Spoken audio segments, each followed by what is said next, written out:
নমস্কার। আজকে আমাদের আলোচনার বিষয়বস্তু পশ্চিমবঙ্গের আধুনিক সংস্কৃত সাহিত্যে দ্রুতকাব্য পরম্পরা। ইতিপূর্বে আমরা আধুনিক সংস্কৃত সাহিত্য বিষয়ে কিছু আলোচনা আমরা করেছি।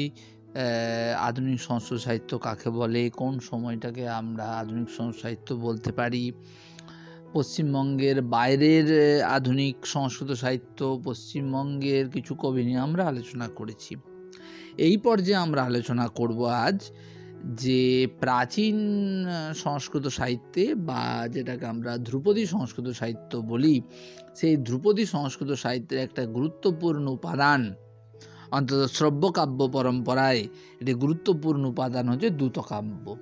আমরা তো এমন কোনো মানুষ নেই, এমন কোনো সংস্কৃতে ছাত্রছাত্রী বা বোদ্ধা নেই যিনি কালিদাসের নাম শোনেননি বা মেঘদূতের নাম শোনেননি। সংস্কৃত দ্রুতকাব্যের কবিরা অবশ্যই কালিদাসকেই তাদের আদর্শ রূপে মান্যতা দিয়েছে। কালিদাসের দ্রুতকাব্য কি? অবশ্যই মেঘদূত।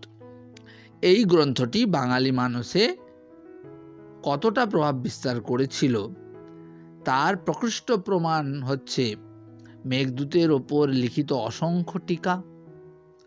মেঘদূত অবলম্বনে পরবর্তীকালে যে সমস্ত দ্রুতকাব্য রচিত হয়েছে তার সংখ্যা, বা মেঘদূতকে অবলম্বন করে অন্তত কবিগুরু রবীন্দ্রনাথ ঠাকুর অন্তত 20-র অধিক কবিতা লিখেছেন।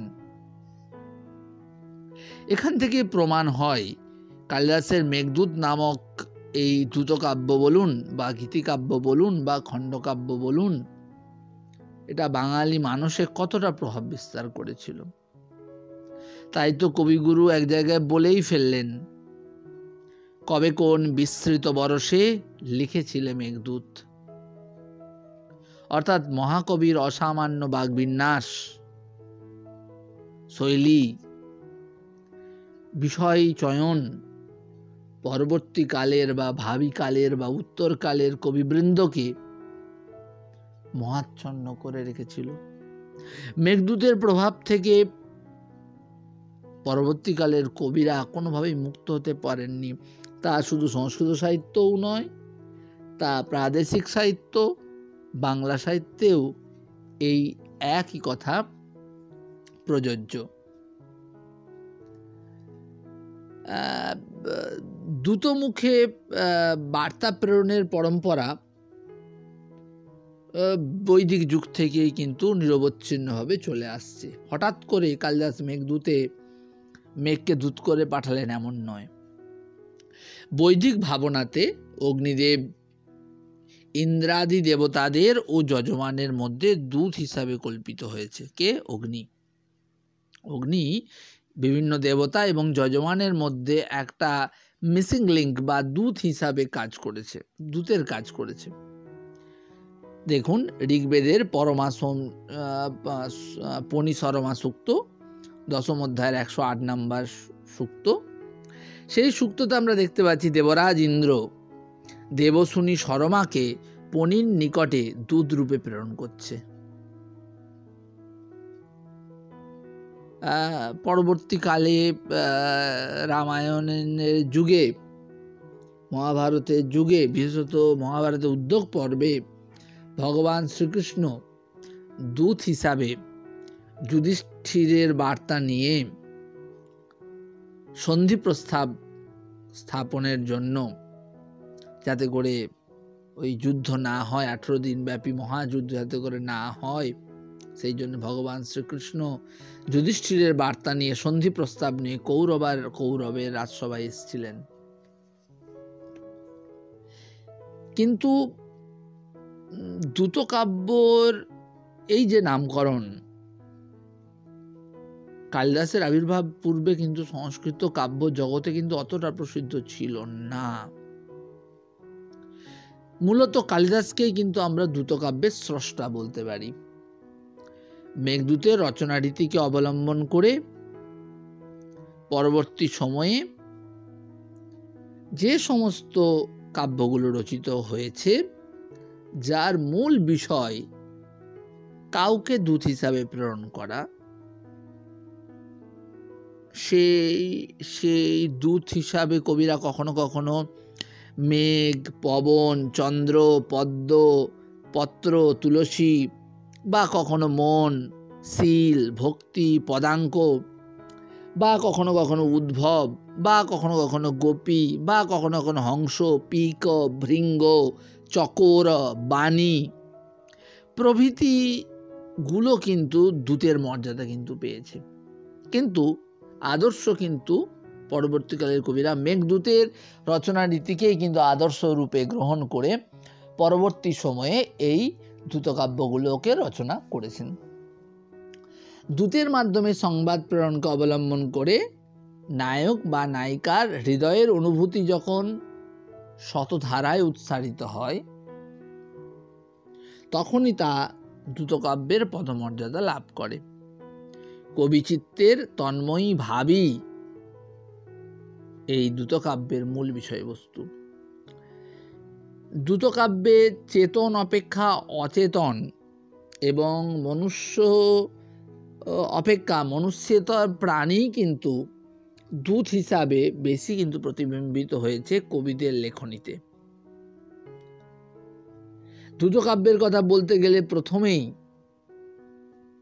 বলতে হয় প্রথম শ্রেণীর যে সমস্ত বিচারশীল সুকবিরা আছেন তাদের কাছে চেতন ও অচেতন পদার্থের মধ্যে কিন্তু কোনো পার্থক্য নেই।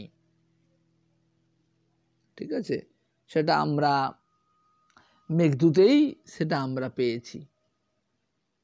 চেতনের এবং অচেতনের মধ্যে কিন্তু কোনো পার্থক্য করতে পারেন না প্রথম শ্রেণীর যারা বিচারশীল সুকবি কালিদাসের মতন। আনন্দবর্ধন তো বলেই ফেললেন ধন্যালোকে, সুকবি তার কাব্যে এক স্বাতন্ত্র্য বজায় রাখেন। তিনি অচেতন ভাবের প্রতি চেতনের ন্যায় এবং চেতনের প্রতি অচেতনের ন্যায় ব্যবহার করেন। দেখুন, মহাকবি বাল্মীকি তার রামায়ণে দেখাচ্ছেন যে হনুমান লঙ্কায় গিয়ে সীতার কাছে রামের সংবাদ পৌঁছে দিল। এটাও তো একটা দূত হিসাবে বাল্মীকি রামায়ণে হনুমানকে দূত হিসাবে তো লঙ্কায় সীতার কাছে প্রেরণ করেছেন রামের বার্তা নিয়ে। এই যে হনুমৎ সন্দেশই কিন্তু কালিদাসের মেঘদূতের কিন্তু প্রেরণার উৎস, এটা টিকাকার মল্লিনাথ বলছেন। আমরা আলোচনা করছি এতক্ষণ ধরে দ্রুতকাব্যের স্রষ্টা হচ্ছে কালিদাস। ভাবিকালের উত্তরকালের কবিরা পরবর্তীকালের কবিরা কালিদাসকেই মূল দ্রুতকাব্যের স্রষ্টা বা আদর্শ রূপে তার রচনা রীতিকেই আদর্শ রূপে কল্পনা করেছেন। কিন্তু কালিদাস এই মেঘদূতে এই দূতের তার যে ইমাজিনেশন সেটা কোথা থেকে পেলেন, কার দ্বারা প্রভাবিত হলেন? তখন বলা হচ্ছে, টিকাকার মল্লিনাথ পরিষ্কার বলছেন যে বাল্মীকি রামায়ণে হনুমান লঙ্কায় গিয়ে সীতার কাছে রামের বার্তা পৌঁছে দেওয়ার জন্য দৌত্যের কাজ করেছিলেন। এই হনুমৎ সন্দেশই হচ্ছে কালিদাসের মেঘদূতের প্রেরণার উৎস। মেঘদূতের প্রথম শ্লোকের টিকাতে এইটা আপনারা পাবেন, লক্ষ্য করে দেখবেন সঞ্জীবনীতে এটা রয়েছে। মহাভারতে নল দময়ন্তীর মধ্যে দূত রূপে যাতায়াত করেছে হংস, সেখানে হংস দূত হিসাবে কল্পিত হয়েছে। এই তো সেই দিন পর্যন্ত যখন আমাদের এত ফোন, হোয়াটসঅ্যাপ, টুইটার, ফেসবুক বা চিঠিপত্র ছিল না, তখন রাজারা পায়রার মাধ্যমে দেশ থেকে দেশান্তরে এ প্রান্ত থেকে ও প্রান্তে তার সংবাদ প্রেরণ করে। সেখানেও তো সেই পায়রারা দূত হিসাবেই কল্পিত হয়েছে। প্রসঙ্গত রাজদ্রোহী উপন্যাসের কথা নিশ্চয়ই আমরা মনে করতে পারি। সংস্কৃত সাহিত্য কেন, বৌদ্ধ জাতকের গল্পে কামবিলাপ নামক এক বৌদ্ধ জাতকের গল্প রয়েছে, সেখানে কাককে দূত হিসাবে কল্পনা করা হয়েছে। এইটা মানে শুধুমাত্র ভারতবর্ষেই নয়, কিন্তু প্রাদেশিক সাহিত্যেও কিন্তু আমরা দেখতে পাচ্ছি, চৈনিক সাহিত্যে। এটা আমাদের কথা নয়, খ্রিস্টাব্দ 2য় শতাব্দীতে চীন দেশীয় কবি হুসুকান নামক একজন চীন দেশীয় কবি, সেখানে কিন্তু অনেক আগে দেখুন খ্রিস্টাব্দ 2য় শতাব্দীতে হুসুকান নামক এক চীন দেশীয় কবি মেঘকে দূত হিসেবে কল্পনা করেছে। অতএব কালিদাস কার দ্বারা ঋণী বা কার দ্বারা প্রভাবিত, বা বাল্মীকি কার দ্বারা প্রভাবিত, এ একটা সন্দেহ থেকেই যায়। অত কে কার কাছে ঋণী সেই কথা কিন্তু বলা যায় না।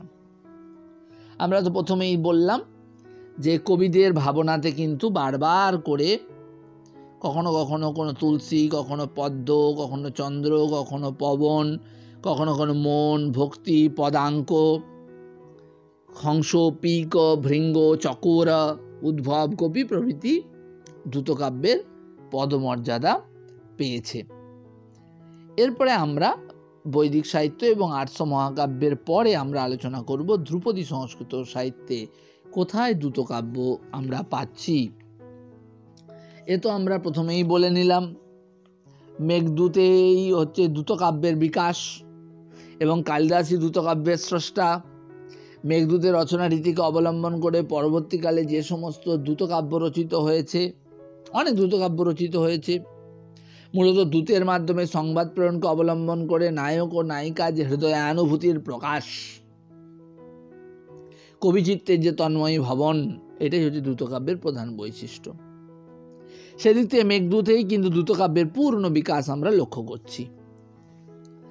তাছাড়াও পার্শ্বাভ্যুদয় কাব্য বলে একটি গ্রন্থ কিন্তু রয়েছে।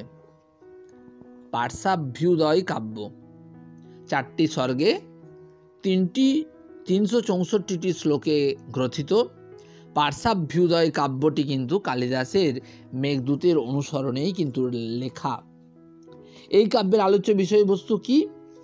23তম যে সমস্ত তীর্থঙ্কর রয়েছে, 23তম যিনি তীর্থঙ্কর পার্শ্বনাথ, আমরা তো জানি 23তম তীর্থঙ্কর হচ্ছে পার্শ্বনাথ। সেই পার্শ্বনাথের তপস্যা, আচরণ, সম্বর কর্তৃক তপস্যায় বিঘ্ন উৎপাদন এবং পার্শ্বনাথের অভ্যুদয় কিন্তু এই কাব্যের কিন্তু মূল আলোচ্য বিষয়বস্তু। পাণ্ডিত্য, কবিত্ব এবং ভক্তি, নম্রতা সব কিছুই কিন্তু এই শ্লোকের মধ্যে আমরা দেখতে পাচ্ছি। শুধু ভক্তি মার্গের ক্ষেত্রেই নয়, ভাব, ভাষা এবং প্রকাশ ভঙ্গিতে এই কাব্য, পার্শ্বাভ্যুদয় কাব্য কিন্তু অত্যন্ত অত্যন্ত উৎকৃষ্ট এবং অত্যন্ত হৃদয়গ্রাহী, এই বিষয়ে কোনো সন্দেহের অবকাশ নেই। এই যে পার্শ্বাভ্যুদয় কাব্য, এই কাব্যটি 4টি সর্গে, আমি তো প্রথমেই বললাম 364টি শ্লোকে সম্পূর্ণ। রচয়িতাকে জিনসেন। পার্শ্বাভ্যুদয় কাব্যের রচয়িতা হচ্ছে জিনসেন। ইনি কিন্তু জৈন বীরাচার্যের শিষ্য এই জিনসেন। এর সময়কাল হচ্ছে 770 থেকে 840 খ্রিস্টাব্দ পর্যন্ত এই জিনসেনের হচ্ছে সময়কাল। এরপরে আমরা পাবো পার্শ্বাভ্যুদয় কাব্যের পরে আমরা পাবো বিক্রম রচিত নেমিদূত।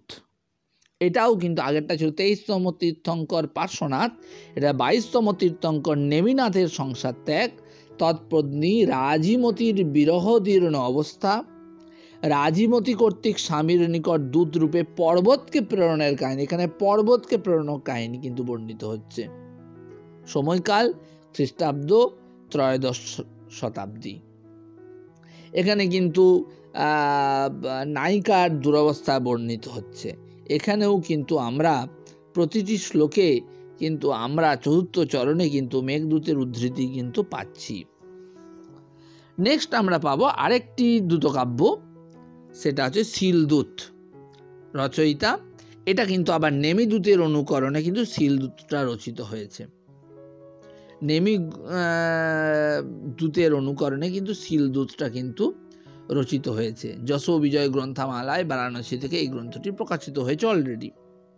চরিত্র সুন্দর গণী, রচয়িতা হচ্ছে চরিত্র সুন্দর গণী, 1425 খ্রিস্টাব্দে নেমিদূতের অনুকরণে শিলদূত রচনা করেন। ঠিক আছে, এখানেও কিন্তু ওই ভক্তি, বৈরাগ্যের মহত্ব প্রভৃতি বিষয় কিন্তু এতে বর্ণিত হয়েছে। কবি প্রত্যেকটি শ্লোকে এই চরিত্র সুন্দর গণী যিনি শিলদূতের রচয়িতা, প্রতিটি শ্লোকে মেঘদূতের প্রতিটি শ্লোকে শেষ চরণ দ্বারা সমস্যা পূর্তি রচনা করেছেন। নেক্সট আর একটা কাব্য কি? জৈন মেঘদূত। জৈন মেঘদূত জৈন মেঘদূত ভবনগর থেকে প্রকাশিত হয়েছিল 1924 সালে। জৈন আত্মানন্দ সভা কর্তৃক প্রকাশিত। প্রসিদ্ধ বৈয়াকরণ নৈয়ায়িক মেরুতুঙ্গ 1500 শতাব্দীতে জৈন মেঘদূত নামক একটা স্বতন্ত্র দ্রুতকাব্য রচনা করেছেন। এর কাহিনীটাও কিন্তু অনেকাংশে নেমিদূতের অনুকরণে লেখা। 4টি স্বর্গে বিন্যস্ত 194টি শ্লোকের একটা সমাহার, যেখানে প্রতি পদে পদে কালিদাসের প্রভাব কিন্তু রয়েছে। তাছাড়াও জৈন কবিদের দ্বারা রচয়িত যে দ্রুতকাব্যগুলির মধ্যে একটা তো আমরা বললাম পার্শ্বাভ্যুদয়, একটা বললাম নেমিদূত, একটা বললাম শিলদূত, একটা হলো জৈন মেঘদূত, তাছাড়াও পবনদূত, চন্দ্রদূত, মেঘদূত সমস্যা লেখ, সিদ্ধদূত প্রভৃতি অনেকগুলো জৈন দ্রুতকাব্যের কথা আমরা কিন্তু পাচ্ছি। শুধু তাই নয়, একই নামে একাধিক দ্রুতকাব্য প্রণীত হয়েছে। মোট 7টি মেঘদূত, 4টি পবনদূত, 4টি চন্দ্রদূত, 6টি মনোদূত, 2টি হংসদূত, একাধিক ইন্দ্রদূত। কোনোটি প্রকাশিত, কোনোটা প্রকাশিত নয়, কোনোটা পশ্চিমবঙ্গের মধ্যে, কোনোটা পশ্চিমবঙ্গের বাইরে। অসংখ্য দ্রুতকাব্য কিন্তু রচিত হয়েছে। আমরা তো জানি যে অদ্যাবধি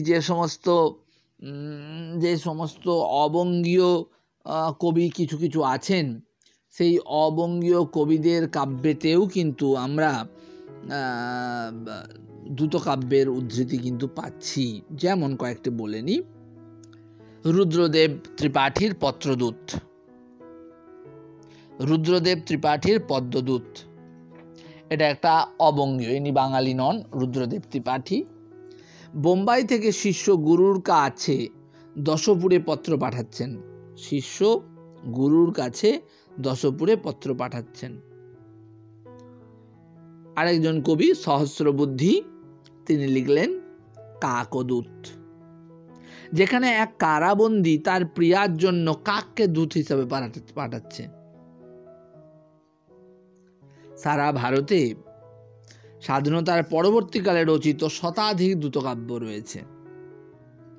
কয়েকটি তো রসবৈচিত্র্যে, রচনা সৌষ্ঠবে, কালোত্তীর্ণ এবং ঐতিহ্যানুসারী কোনো কোনো ক্ষেত্রে, কোনোটা আবার বিদ্রুপাত্মক বা স্যাটায়ার ধর্মী। যেমন ধরুন রামানুজাচার্যের শুক সন্দেশ 1952 সালে প্রকাশিত, শিবপ্রসাদ ভারদ্বাজের ভারত সন্দেশ 1963 সালে প্রকাশিত, বাণেশ্বর পাঠকের প্লবঙ্গদূত 1975 সালে প্রকাশিত, নারায়ণ পিল্লাইয়ের ময়ূরদূত 1984 সালে প্রকাশিত, হরিনারায়ণ দীক্ষিতের শ্রী হনুমদ্দূত 1984 সালে প্রকাশিত, অভিরাজ রাজেন্দ্র মিশ্রের মৃগাঙ্কদূত 1990 সালে প্রকাশিত, রামচন্দ্র শাণ্ডিল্যের কামদূত,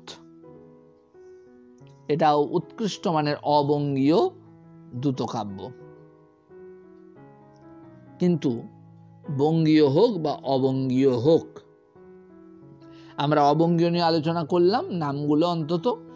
বঙ্গীয় আলোচনার ক্ষেত্রে 1850 খ্রিস্টাব্দের পরবর্তীকালে ভারতে 2 শতাধিক দ্রুতকাব্য রচিত হয়েছে। তার মধ্যে বঙ্গদেশে যে পরিমাণে দ্রুতকাব্য রচিত তার সংখ্যা নিতান্তই কিন্তু কম নয়।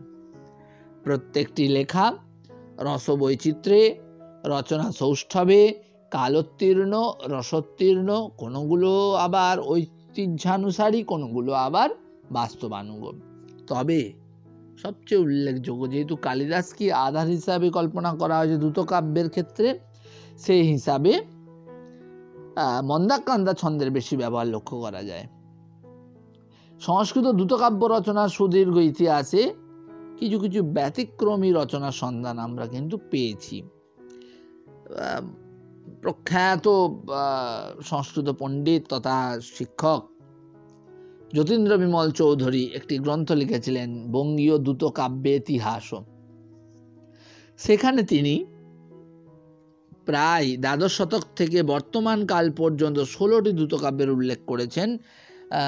এই যার নাম বললাম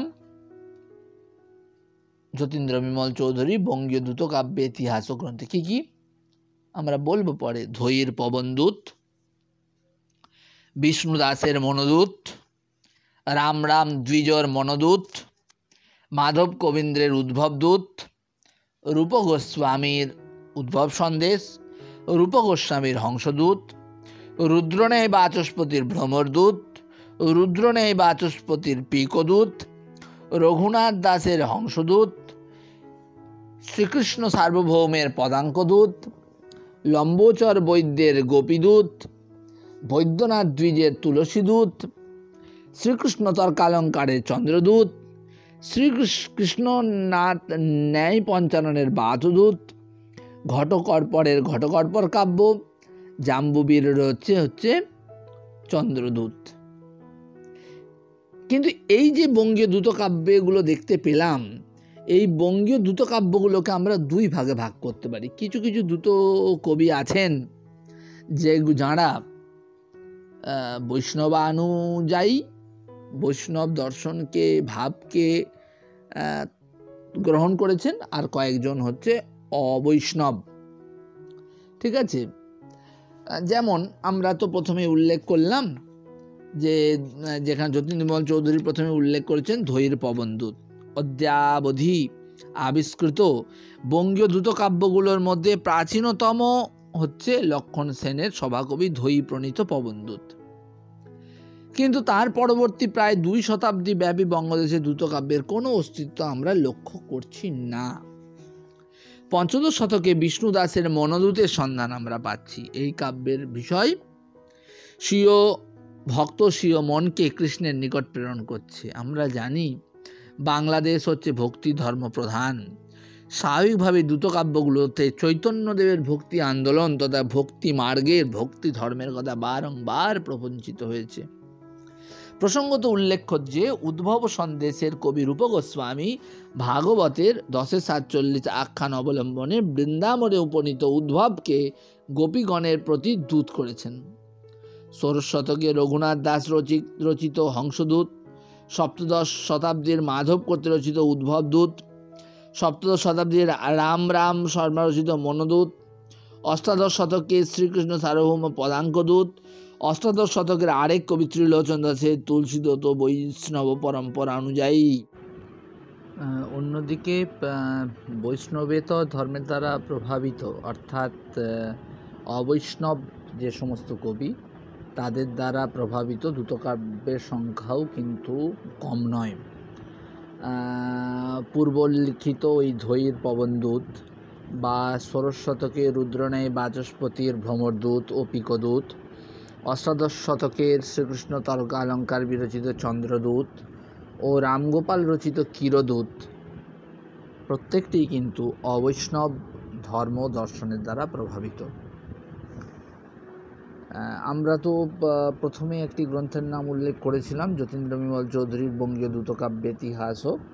সেখানে খ্রিস্টীয় 2য় শতক থেকে সাম্প্রতিক কাল পর্যন্ত 16টি দ্রুতকাব্যের নাম কিন্তু তিনি উল্লেখ করেছেন।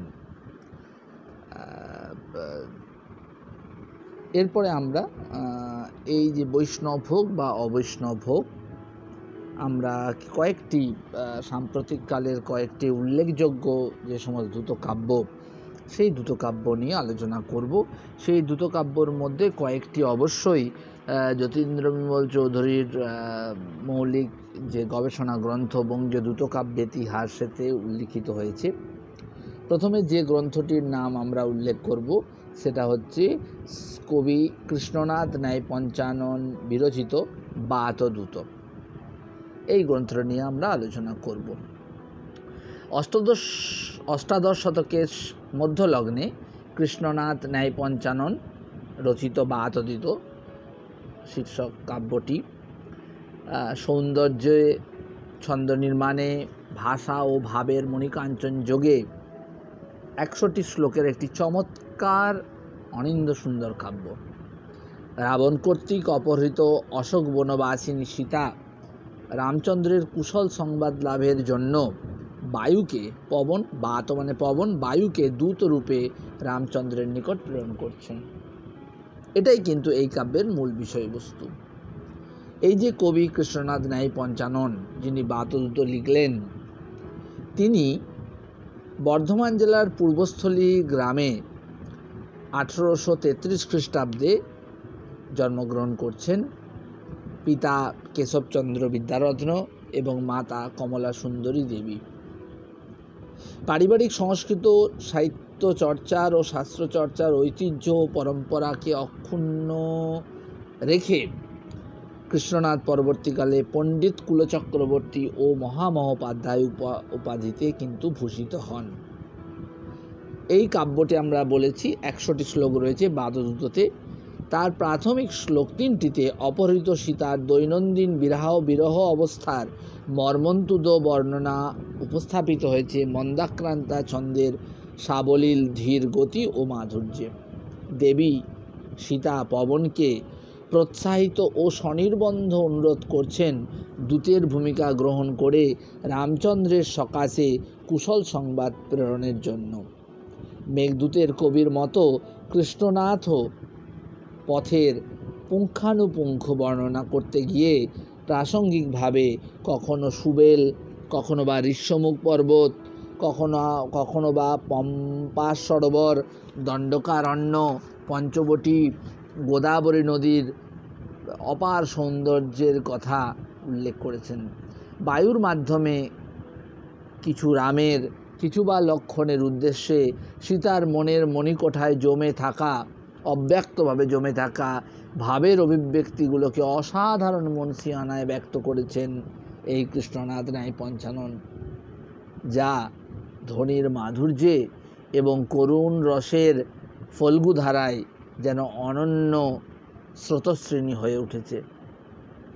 দ্বিতীয় যে দ্রুতকাব্যের কথা বলবো সেটা হচ্ছে মেঘদৌত্য, লেখক ত্রৈলোক্য মোহন গুহ নিয়োগী।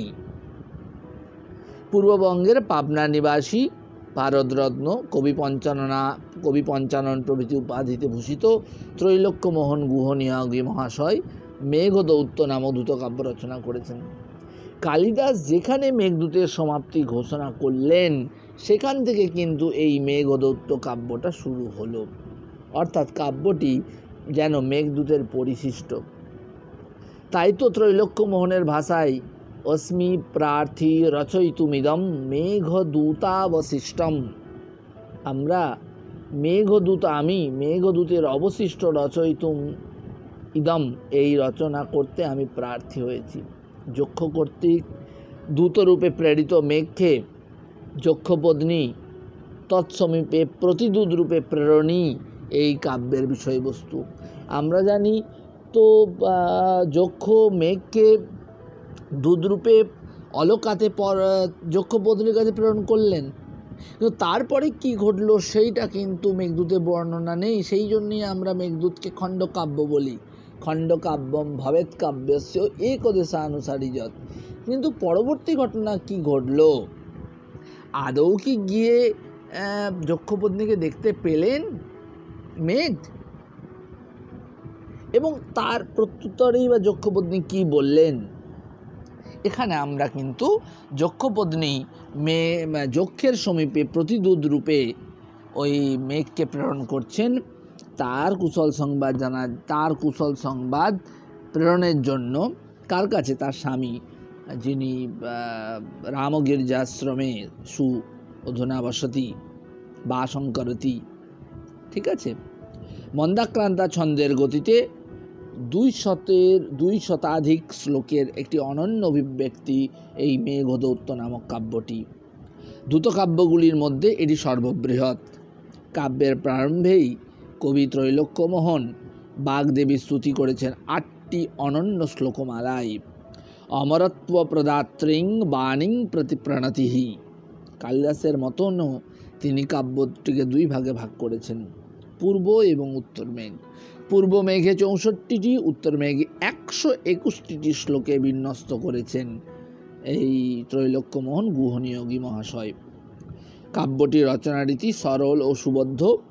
মেঘদৌত্যে ওজ, প্রসাদ, মাধুর্য প্রভৃতি বহু গুণের সমাবেশ থাকলেও কোনো কোনো ক্ষেত্রে কিন্তু ছন্দ এবং ব্যাকরণের নিয়মের ব্যত্যয় আমরা কিন্তু লক্ষ্য করেছি, যেটা আমরা আধুনিক সংস্কৃত সাহিত্যে প্রায়ই মম্মট বিশ্বনাথ আদির নাট্যশাস্ত্রীয় নিয়মের উল্লঙ্ঘন বা কোনো কোনো ক্ষেত্রে ভাষাকে সহজ করবার জন্য ব্যাকরণের উল্লঙ্ঘনও আমরা কোনো কোনো ক্ষেত্রে লক্ষ্য করেছি আধুনিক সংস্কৃত কাব্যের ক্ষেত্রে। তৃতীয় যে গ্রন্থটি নিয়ে আমরা এখন আলোচনা করব সেটা হচ্ছে শ্রীকৃষ্ণ তর্কালঙ্কারের চন্দ্রদূতম। গোপীকান্ত ভট্টাচার্যের পুত্র শ্রীকৃষ্ণ তর্কালঙ্কার অষ্টাদশ শতকের অন্তিম প্রহরে 1220 বঙ্গাব্দ চন্দ্রদূত নামক একটি অসামান্য দ্রুতকাব্য রচনা করেন। এই কাব্যটিতে 52টি শ্লোক রয়েছে। কবি বাসুদেবের প্রতি শ্রী বাসুদেবায় নমঃ বলে প্রণতি জ্ঞাপন করে কাব্যটির সূচনা করলেন। হনুমান কর্তৃক সীতা সন্দেশ আনিত হলে পুনরায় রামচন্দ্রের দ্বারা লঙ্কাস্থিত দেবী সীতার উদ্দেশ্যে দূতরূপে চন্দ্রের প্রেরণ এই কাব্যটিতে বর্ণিত হয়েছে। কাব্যটির ঘটনা পৌরাণিক বা ঐতিহাসিক নয়। কবি একদম আপন মনের মাধুরী মিশায়ে এই কাব্যটি রচনা করেছেন। কাব্যটিতে শব্দালঙ্কারে, ধ্বনিমাধুর্যে এবং রচনা সৌষ্ঠবে কাব্যটি অসামান্য হয়ে উঠেছে। একটি শ্লোক আমরা উচ্চারণ করে দেখি। সেখানে আমরা পরিষ্কার অনুপ্রাস অলঙ্কারকে নিয়ে জাস্ট শ্রীকৃষ্ণ তর্কালঙ্কার মহাশয় যেন খেলা করেছেন। রামো রামাভিরামো রমিত কর ভরই আত্মরামাভিরামঃ তপ্তো মদুদ্যমানো ঝটিতি বিয়তি তং বীক্ষ চন্দ্রং তদীয়ৈ সুরোয়ং ভাস্বর বা স্বর স্মররিপুরপি বা স্বমনির বা বিভাতি প্রাণেশি বক্ত্রীচন্দ্র কিমু গগনচর তর্কয়ামাস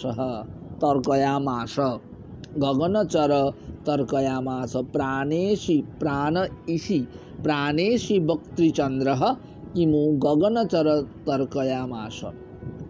শুধু শব্দালঙ্কার নয়, অর্থালঙ্কারের ক্ষেত্রেও কবি কিন্তু যথেষ্ট মনীষিয়ানার পরিচয় দিয়েছেন। সর্বাধিক অর্থালঙ্কার তিনি ব্যবহার করে কাব্যটিকে সহৃদয় সামাজিকের কাছে মনোগ্রাহী করে তুলেছেন। কাব্যটির প্রথম এবং অন্তিম মঙ্গলাচরণাত্মক নমস্কারাত্মক শ্লোকটি মাথায় রাখা দরকার। শ্রগধরা ছন্দে রচিত হলেও প্রথম এবং শেষ অবশিষ্টগুলো কিন্তু মন্দাক্রান্তা ছন্দে গ্রথিত। এই কাব্যটিতে ন্যায়শাস্ত্রের প্রভাব আমরা লক্ষ্য করতে পারি। একটি উদাহরণ দিই। ব্যাপ্য জ্ঞানম ন ভবতি তরাম ব্যাপকাভাব সিদ্ধৌ, এই চন্দ্রদূতে কিন্তু কবি ব্যবহার করছেন। আরেকটি উদাহরণ বলি। সামগ্রী চেত ফলবিহরিণো নানুযোগ সমন্তাৎ। আরও অনেক ন্যায়শাস্ত্রীয় উদ্ধৃতির উল্লেখ আমরা এখানে পাই। এখান থেকে আমরা পরিষ্কার একটা বিষয় বুঝতে পারি যে চন্দ্রদূতের রচয়িতা শ্রীকৃষ্ণ তর্কালঙ্কার শুধুমাত্র কাব্যশাস্ত্রে তার দক্ষতার পরিচয় দেননি, তিনি দর্শনশাস্ত্রে তার যে প্রগাঢ় পাণ্ডিত্য তার পরিচয় আমরা কিন্তু পাই। প্রসঙ্গত উল্লেখ্য যে শ্রীকৃষ্ণ সার্বভৌমের পদাঙ্ক দূতের সাথে চন্দ্রদূতের ভাষা এবং বর্ণনাগত সাদৃশ্য লক্ষণীয়। নেক্সট যে ইয়েটা নিয়ে আমরা আলোচনা করব, দ্রুতকাব্যটা কোকিলদূত শ্রীমোহন প্রামাণিক মহাশয়ের। শান্তিপুরের অধিবাসী শ্রীমোহন প্রামাণিক ওরফে হরিদাস রচিত কোকিলদূত 1855 সাল কলকাতায় প্রকাশিত হচ্ছে। মন্দাক্রান্তা ছন্দের গ্রথিত 100টি শ্লোকের একটি উপভোগ্য দ্রুতকাব্য, যেখানে মথুরাগত কৃষ্ণের উদ্দেশ্যে বিরহ সন্তপ্তা রাধার দূত একটি কোকিলের মাধ্যমে, রাধার দূত হিসাবে একটি কোকিলের মাধ্যমে সন্দেশ প্রেরণই হচ্ছে কাব্যের বিষয়বস্তু। মথুরাগত কৃষ্ণের উদ্দেশ্যে বিরহ সন্তপ্তা রাধা কোকিলকে দূত করে তার সন্দেশ কিন্তু প্রেরণ করছে। সুধাময় প্রামাণিক মণিমালা টিকা সহ গ্রন্থটি পরবর্তীকালে সম্পাদিত করেন। মেঘদূতের আদর্শ থেকে কাব্যটি শতধারায় উচ্চারিত হলেও কবির কিন্তু মৌলিকত্ব অনস্বীকার্য। মেঘদূতে যেমন আমরা দূতের গন্তব্যপথের বিস্তারিত বিবরণ পাই, কোকিল দূতে কিন্তু তার কোনো বর্ণনা নেই। কবি রাধার হৃদয়ে কৃষ্ণকে প্রথমে স্থাপন করে পরে উভয়ের মিলন ঘটালেন। 100 শ্লোকের পরে অর্থাৎ কাব্যান্তে অতিরিক্ত 3টি শ্লোক সংযোজন করেছেন, যেখানে কবির প্রশস্তি, কবির পরিচয় এবং রচনাকালের উল্লেখ রয়েছে। কবি শুধুমাত্র অভিধা নয়, লক্ষণা এবং শ্রেষ্ঠ শক্তিরূপে ব্যঞ্জনার প্রয়োগে কিন্তু সমান সিদ্ধহস্ত। রচনা রীতিতে কোকিল দূত কাকদূতের স্বজাতীয় বলেই প্রতীত হয়। প্রসঙ্গত উল্লেখ্য যে তারাচরণ তর্করত্নের সুযোগ্য পুত্র মহামহোপাধ্যায় প্রমথনাথ তর্কভূষণ ভট্টাচার্য কোকিল দূত নামক একটি দ্রুতকাব্য রচনা করেন। নেক্সট আমরা যে দ্রুতকাব্য নিয়ে আলোচনা করব সেটা পবনদূত ভোলানাথ ধরামর। বর্তমান নদিয়া জেলার অন্তর্গত আমরা জানি গঙ্গাটিকড়ির ভোলানাথ ধরামর পান্থদূত নামক একটি গ্রন্থ 1949 সালে প্রকাশ করেন প্রাচ্যবাণী মন্দির থেকে সংস্কৃত দ্রুতকাব্য সংগ্রহ সিরিজ। রাধা এবং কৃষ্ণের শাশ্বত প্রেম বিষয়ক কাব্য এটি। কবি তার বংশ পরিচয় অসাধারণ মনসিয়ানায় ও ভাবে প্রকাশ করেছেন। শ্রী সীতাপতি সেবকেন টিকরি বাসেন কাব্যং মুদা ভোলানাথো ধরামরেন রচিতং যথ পান্থ দূতা হয়ম। পদাঙ্গ দূতের মতন এখানেও কোনো এক গোপী যমুনা তীরে মূর্ছিতা হন। চৈতন্য ফিরে পাওয়ার পর মথুরাগামী কোনো এক পথিককে দেখে কৃষ্ণ সমীপে দূতরূপে প্রেরণ করাটাই হচ্ছে কাব্যের বিষয়বস্তু। কাচিৎ ক্বাপি দিনে দিবাকর সুতাকুলে সখিভি সমম প্রত্यूषे বিরহ গ্রহ গ্রহণত বৈরাগ্যমাপ্তাথ সা কৃষ্ণম তজ্জলনীলপেশলতনুম স্মৃত্বা অপতন্মূর্ছিতা দূতি দত্য জलै বিবুধ্য মথুরা পান্থ্যম কমুচে বচঃ। শার্দূল বিকৃত ছন্দে 105টি শ্লোক সমন্বিত একটি অনবদ্র করুণ রসের কাব্য এই পান্থদূত। নেক্সট আমরা আলোচনা করব বকদূত অজিতনাথ ন্যায়রত্ন হবে, এখানে বানানটা ভুল হয়েছে, ন্যায়রত্ন হবে, র তয়দন্তের ন, অজিতনাথ ন্যায়রত্ন। নবদ্বীপ বিষাদী নিবাসী মহামহোপাধ্যায় অজিতনাথ ন্যায়রত্ন বিরচিত বকদূত একটি কাব্যটি শব্দপ্রয়োগে, রূপকল্পে, অলঙ্কার যোজনায় একটি অলোক সামান্য সারস্বত কীর্তি। চৈতন্য শতক কাব্যটিও তাঁর কারত্রী প্রতিভার ফসল। বৈষ্ণবেতর দ্রুতকাব্যগুলির মধ্যে শীর্ষস্থানীয় বকদূত নামক 20 শতাব্দীর প্রথম দশকের রচনা, 1919 সালের রচনা। কোনো বিরোহিণী মধুকরী প্রিয়তম মধুকরের অনুসন্ধানের জন্য বককে দূত হিসাবে প্রেরণ করছেন। শোনা যায় যে বক কৃষ্ণনগর থেকে মায়াপুর পর্যন্ত যাত্রাপথকে অতিক্রম করেছে।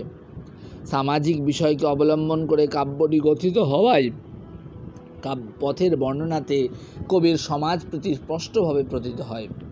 মূলত সমাজ সংস্কারের উদ্দেশ্যেই কবি অজিতনাথ কাব্য নির্মাণে প্রয়াসী হয়েছিলেন বলেই শোনা যায়, কিন্তু কাব্যটি ধারাবাহিক নয়, অসম্পূর্ণ। ফলত কোথা থেকে বকের আগমন, কে কেন বককে দূত হিসেবে প্রেরণ করলেন তা বোঝা অত্যন্ত দুষ্কর। দ্রুতকাব্য হলেও কাব্যের অধ্যায়টিকে স্বর্গ নামে অভিহিত করা হয়েছে। প্রথম স্বর্গের নাম নবদ্বীপ প্রবেশ। শ্রী কবি বিভূষণকৃত বকদূত কাব্যে নবদ্বীপ প্রবেশ নাম প্রথম স্বর্গ। কাব্যটি 250টি শ্লোকের যেন একটি অনন্য মণিমালা। কবি কাব্যটিতে বকদূত সম্পর্কিত বর্ণনা ছাড়াও আনুষঙ্গিক কিছু অভিনন্দনাত্মক শ্লোকের সংযোজন ঘটিয়েছেন, যা আপাত দৃষ্টিতে অপ্রাসঙ্গিক বলে প্রতীত হতে পারে। কোনো কোনো শ্লোক এবং বাক্যের দ্বিরুক্তি পাঠকের রসাস্বাদে বাধাও সৃষ্টি করতে পারে। অলঙ্কারের অতটা ঝঙ্কার লক্ষিত না হলেও শ্লেষ, বিরোধাভাস, ব্যজস্তুতি, অর্ধাবৃত্ত, শ্লোকবৃত্তাদি যমকের সাবলীল যোজনা কাব্যটিকে সুখপাঠ্য করে তুলেছে। ঊনবিংশ শতকের প্রথম ভাগে বর্ধমান জেলার তালিত গ্রাম নিবাসী, বর্ধমানের পরেই মাধব কবীন্দ্র ভট্টাচার্য ভগবতের উপাখ্যানকে অবলম্বন করে 141টি শ্লোক সমন্বিত উদ্ভব দূত কাব্যটি লেখেন। জীবানন্দ বিদ্যাসাগর প্রখ্যাত টিকাকার কর্তৃক সম্পাদিত কাব্য সংগ্রহের প্রথম ভাগে এই কাব্যটির উল্লেখ রয়েছে। এই কাব্যটির অন্যতম বৈশিষ্ট্য হচ্ছে নাটকীয়ত্ব। ভট্টতৌত তো বললেন, প্রয়োগত্ব বা নাটকীয়ত্ব না থাকলে রসাস্বাদন সম্ভব হয় না। প্রয়োগত্ব মনাপন্নে কাব্যে নাস্বাদ সম্ভব। উদ্ভব দূত কাব্যটি সেই দিক থেকে রসোত্তীর্ণ, কারণ এখানে মুখ্য রস কি? ভক্তি। শ্রী ভাগবতে বর্ণিত শ্রীকৃষ্ণ বিরহ বিধুরা গোপীগণের মনোরঞ্জনের উদ্দেশ্যে স্বয়ং শ্রীকৃষ্ণ কর্তৃক উদ্ভবকে বৃন্দাবনে দূতরূপে প্রেরণের অতি প্রচলিত কাহিনীকে উপজীব্য করলেও কবি মাধব কবীন্দ্র বহু পরিবর্ধন, সংযোজন, বিয়োজনের পরে কাব্যটিকে বিভিন্ন বিষয় ও আঙ্গিকে উপস্থাপিত করে সহৃদয় হৃদয়ের কাছে পরিবেশন করেছেন। সেই উদ্ভবকে এই দূত হিসাবে শ্রীকৃষ্ণের সকাশে প্রেরণই কাব্যটির মূল বিষয়বস্তু। রূপ গোস্বামীর উদ্ভব সন্দেশের সাথে কাব্যটির নামগত সাদৃশ্য থাকলেও বিষয়গত দিক থেকে কিন্তু সম্পূর্ণ বিপরীত। আমরা এই পার্টে উদ্ভব দূত পর্যন্তই আলোচনা করলাম। আমরা নেক্সট পার্টে কাকদূত, অনিলদূত, কিরদূত, বাণীদূত নিয়ে, তার বিষয়বস্তু নিয়ে অবশ্যই আলোচনা করব, কারণ এই চারটে দ্রুতকাব্য পশ্চিমবঙ্গে দ্রুতকাব্যের ইতিহাসে একটি স্বর্ণাক্ষরে লিখিত রয়েছে নাম। বিশেষত আমরা যে প্রথমেই যার নাম উল্লেখ করলাম, বঙ্গীয় দ্রুতকাব্য ইতিহাসের রচয়িতা, তিনি কিন্তু এই দ্রুতকাব্যের কথাটা কিন্তু উল্লেখ করেছেন তার গ্রন্থের মধ্যে। এই চারটে দ্রুতকাব্যের কথা উল্লেখ করেছেন যতীন্দ্র বিমল চৌধুরী মহাশয়। তার রচিত বঙ্গীয় দ্রুতকাব্য ইতিহাস ও গ্রন্থটি একটি একটা অত্যন্ত উৎকৃষ্ট মানের মৌলিক গবেষণা গ্রন্থ। এ বিষয়ে কোনো সন্দেহের অবকাশ নেই। নমস্কার।